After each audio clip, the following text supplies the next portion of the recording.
Using the header bar, you can perform a keyword search from any page in Media Management. Here's how. Click the search prompt. Type a query in the search box.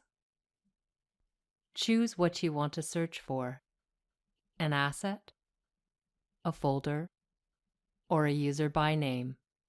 Choose what you want to search in: file content, metadata, or both.